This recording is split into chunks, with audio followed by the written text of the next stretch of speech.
আমরা অনেক সময় ভাবি যে অনেক তো ভালো করেছি, এবার আর নয়, এবার খানিকটা খারাপ হব, মন্দ হয়েই দেখব।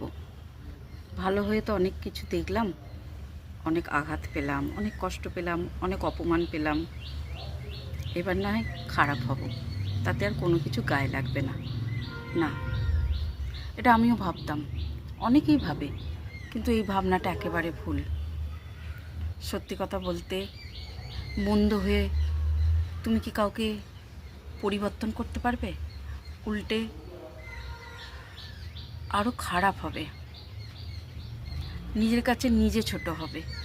তার থেকে বরং নিজেকে মোটিভেট করা দরকার, ভালো কাজে, ভালো কথায়, সমস্ত কিছু ভালো জিনিসগুলো ভেবে মনকে মোটিভেট করা দরকার।